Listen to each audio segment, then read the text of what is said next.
Hello from Chez Moi. It is June 15th. This is the actual eve of Father's Day. I got that wrong last week, but I'm always bad about that. Anyway, it's the middle of June, the Ides of June, as it were, and we are definitely seeing the transition. I'm loving it. Not sure if you can see it from here, but we're going from what was a very pink and white kind of spring into a blue and orange, I guess, late spring, and then we'll be doing a lot of reds in summer. So let's see.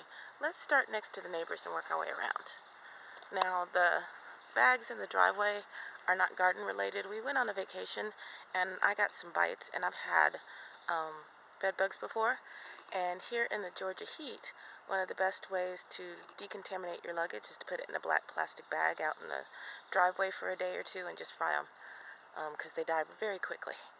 So you see, pretty much all of my Sweet William have gone to seed. I'm going to be collecting some seed from some of my favorite ones. I'm just going to pick the ones that are adjacent to, like, this pretty red one. Oops, let me get out of the shadow. And I like this variegated one. I'm really going to stay away from those pinks, which means that most of what was in the tongue, I'm not going to get those. But we get some of those. We see our sunflowers. They're looking good. They're about, what, 2 feet high now? I've got 1, 2, 3, 4 that I see right here that came up, which is not a terribly good germination rate considering I ordered those from Park Seed, what, in February or something, and I kept them nice and cool, so that's not great. Planted some over there, but they're struggling because I always underestimate the sun block from that tree. Anyway, my butterfly weed, as you see, is going to seed, and I'll be harvesting that seed to spread a little bit more widely between me and the neighbors. My olive tree needs staking down. I may or may not remember to do that, but we're getting gangbusters of mint. I think I need to cut some at some point and try to propagate it, because in the summer heat that's going to die back a lot, and I'm already getting some fusarium wilt back there. We just got off a week of solid rain, which wreaked havoc on the squash and tomatoes, as we'll see shortly. But what we also see, be still so they feel safe again, is that the oregano is blooming, marjoram. This is like the 3rd or 4th time I've cut back the basil. Pro tip, blanch this basil in just a little bit of water, and use that water to make rice. The rice is delicious. Anyway, the marjoram, you see, is flowering, and pollinators love it. Absolutely adore it. Look at that big bee. So I'm seeing only bumblebees right now. It must be because it's in the cool of the morning for my bees, and they haven't really noticed. There's some more wild pollinators in there, if you can see them. My bees probably haven't woken up yet and really noticed this, but later in the day they'll be all over it. That's what kind of worries me as well, is the only time I see bees out here is when I personally keep them, and I know that there are other beekeepers in my neighborhood, so where are they? Probably need to trim back some of this marjoram. It looks like I'm getting a little slug damage right there. I've taken to using slug pellets. I can't help myself. Now I want you to look at this squash. This squash is in mostly full sun. As I've said before, we had a week of heavy, incessant rain. I'm getting a little bit of leaf spot. I'm not sure what disease that is. There we go.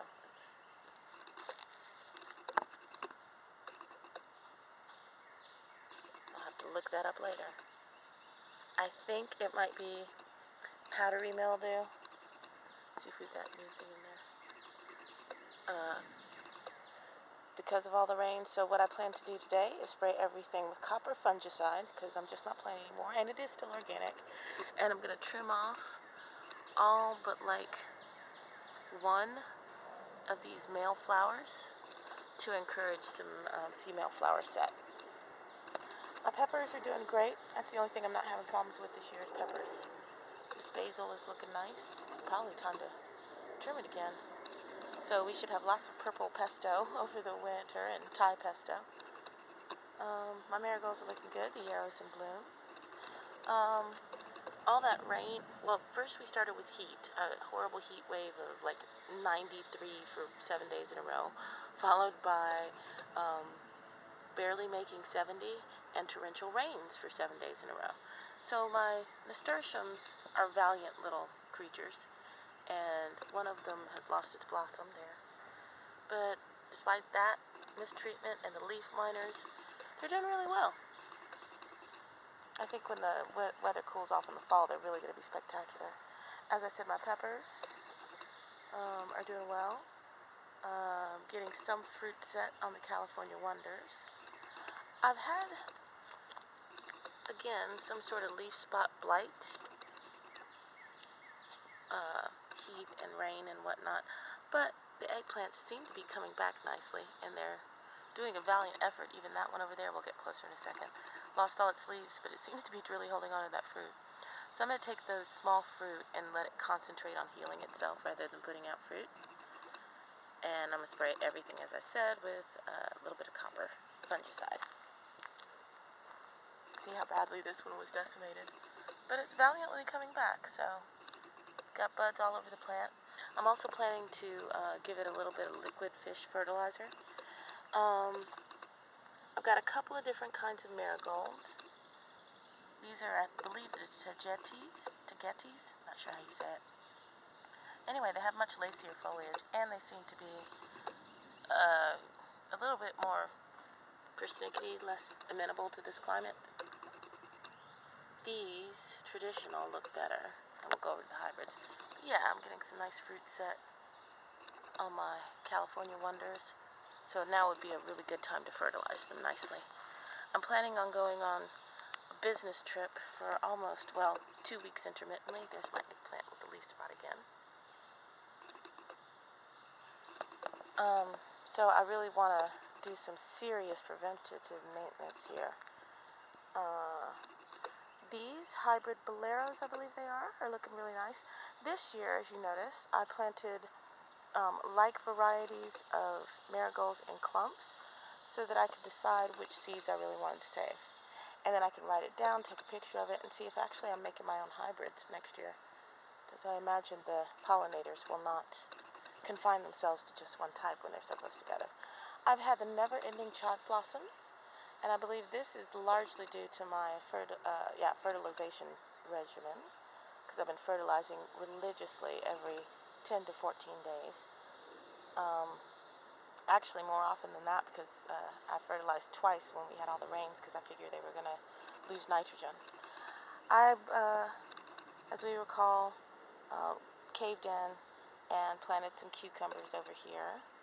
So I think I'll be okay not staking them for a couple of weeks, but I do need to come in here and trim them out and decide exactly which I'm going to allow to continue to grow, because they're way too crowded and I'm already getting some diseases. So obviously anything that shows obvious signs of disease is gone, because it's not like I need more than like 3 cucumber plants.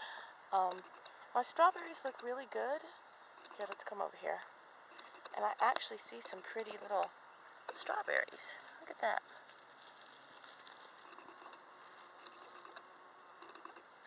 Plus, we'll also look at the Echinacea. Look at that. Bumblebee with all the pollen. Oh, let's just watch her for a while. I think it's a her. Yeah, it has to be a her, right?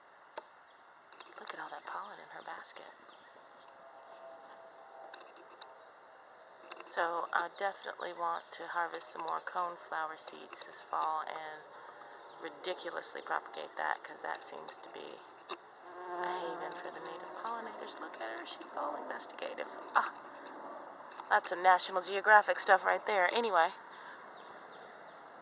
as we see, strawberries are looking nice, but I never seem to get them because they're chipmunks. I also need to make sure that my irrigation system is going to stand the test of time while I'm away. These balloon flowers were a nice idea. And again, look, we just got pollinators galore. Early pollinators, at least, galore. that love them. So I don't want to get rid of them completely, but they're a nuisance where they are. So eventually, I think I'm going to let them die back and dig them up. And I don't know where. Probably intersperse them all throughout the yard. That would be the way to go. I think maybe put some down there. Take away some of that grass, put some down there between me and the neighbor. Maybe put some in the tongue. Maybe put some along the pathway there. Yeah. Let's remember this plan, to take these balloon flowers, dig them all up out of this spot so I don't have to step over them. Alright, so let's go to the sidewalk garden. Again, you see, I forget what these are. I think I can't remember, tiger's eye maybe? But marigolds are looking nice. These are my chives, my go-to chives when I don't want to have to go too far from the kitchen. This is a magnolia, which will come up everywhere. I've got some more nasturtiums. Those were saved nasturtiums, so I have no idea what color they're going to be. Let's see. The okra, can you see the okra? Let's come up here really gently, like these okra with 3 to 4 leaves were the transplants. Oh, it's good that I looked because there's a little oak tree trying to come up. These are the transplants, and this is the seed. So it doesn't seem like pre-planting okra necessarily gives me a head start. So that's a lesson learned. Just go ahead and put the okra in the ground in late May, and you'll get about the same amount as if you start it in February or March. The same goes for my honeydew melons. Although I am getting some buds on this one, I'm also getting some leaf mold because it just wasn't big enough to get its leaves away from the ground during all that rain. But I also planted some seeds. I also planted some seeds that are coming up. So other than spraying these, maybe pruning off some really badly affected leaves, I think I'm just going to let them fend for themselves and see if any of them manage to do anything. I really shouldn't have walked on that bed, but I wanted to show you some close-ups. So the plan with the honeydew is that as the trees leaf out and block more and more of the sun, they will run down here between the tall okra, and so I can get, kind of ground cover and vertical growth. We'll see. This particular plot has been an utter disappointment. I planted some curly parsley seed here in February, but I guess it didn't sprout very much. So I don't know. I need to turn my compost, and it's really getting low, so I'll probably apply some more soil and, I don't know, rehabilitate it. But for right now, it's just laying fallow.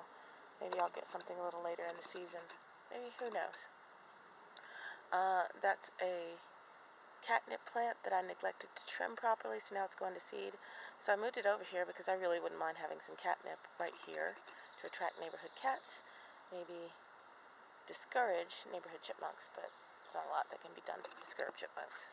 Okay, so we're going to step over the balloon flowers, go into the depths of the wildlife meadow.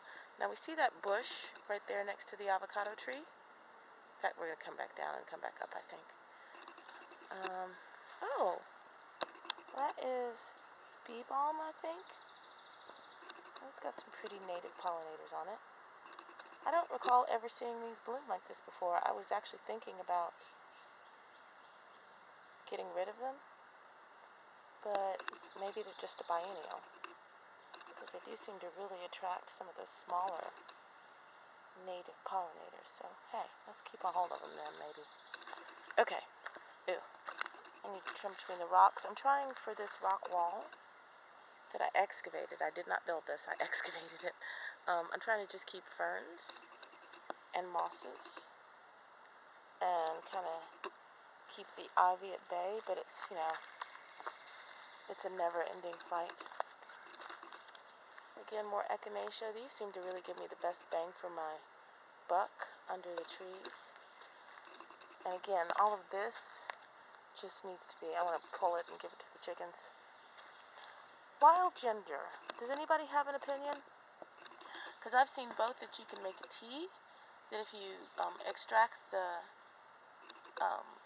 flavorings in water and make a tea, that it's not toxic. But if you extract it in like a tincture, that extracts the toxins. And that makes sense to me as, you know, someone who has a chemistry minor.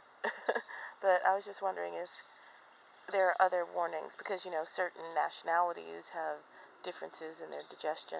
You know, Asians and Africans have a hard time with milk, so who knows, maybe Native Americans can really use this, but not others. So if you know, let me know.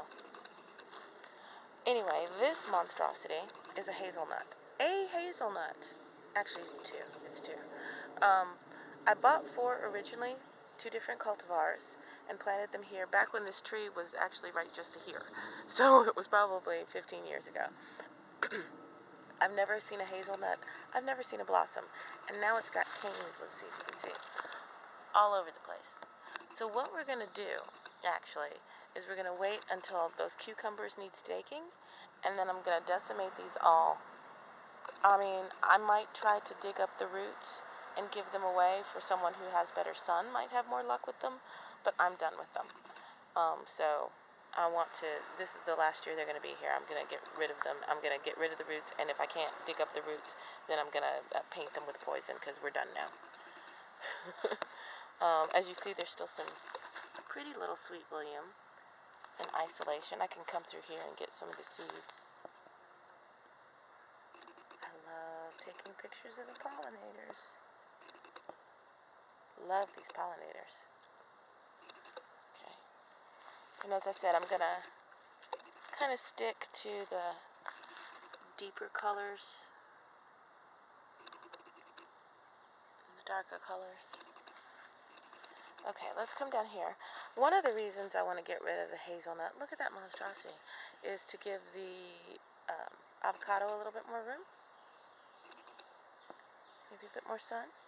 As well as the lemon. Here, see, here's a lot more wild ginger. I think I want to control it more now, because it just spreads so much, we don't particularly eat it. Oh, look, there's a lemon down there. Let's go get our lemon in a second. But we see that we got really good pollination this spring. Got lots of baby lemons. Now, even though you've got these huge clusters, probably only one of those is going to make it through to be a real lemon. So I don't even bother pruning them, because a hard rain's going to knock them off, or, you know, a vigorous bee. But I've also got, look at that. I've also got some blossoms. So we're finally going to get to the point where we'll have ripening fruit, ripe fruit, and blossoms all on the same plant. Don't let me forget to go down there and get that lemon. So these are cherry tomatoes, and I know everybody says to prune off the suckers, but I'm trying something different this year. I am pruning down at the base of the plant, because, you know, blight and whatnot. But these have seemed to be very, very healthy so far. And I believe I saw some setting fruit. Yeah, there's some setting fruit. Got a little bit of blight. I'm going to fertilize them and spray them with a copper fungicide, even though the 3-in-1 organic stuff seems to be working okay for these. I don't know if it's just the soil here doesn't have the blight in it, although it seems to, according to the cucumbers, or I don't know if they were getting more nutrients or what. I don't know. So, oh, there's our first honeybee. Hang on, we gotta see the honeybee. Where'd she go? There she is. Did we see her? There she is. Does she have any pollen in her basket?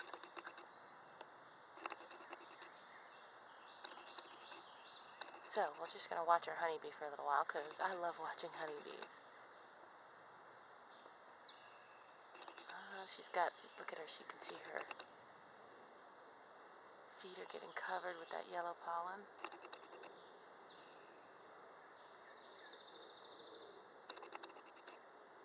So yeah, so echinacea coneflower is a big must for a pollinator garden, because we've seen 5 different kind of bees on that crop alone.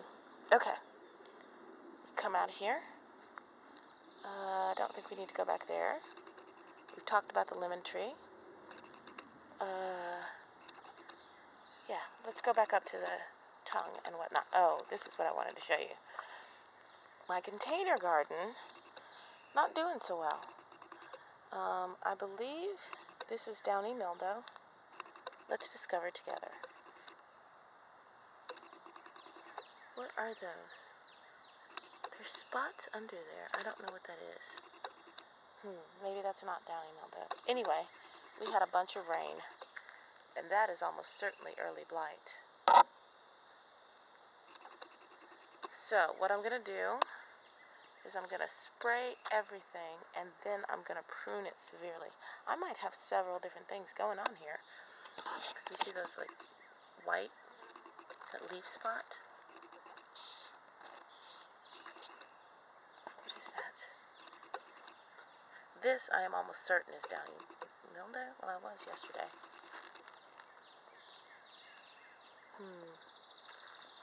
I don't know. But the moral of the story is that the 3-in-1 garden spray with neem is not controlling this. So I'm going to spray with some copper fungicide. I'm going to fertilize, and then I'm going to trim off these heavily infected leaves, leaving these lightly infected and new leaves alone to grow back in their place. Same with the tomatoes. At least I'm not getting blossom end rot as far as I can tell.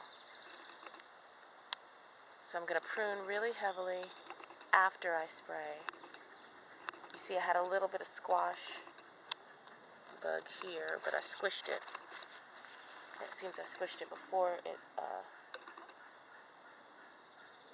bred.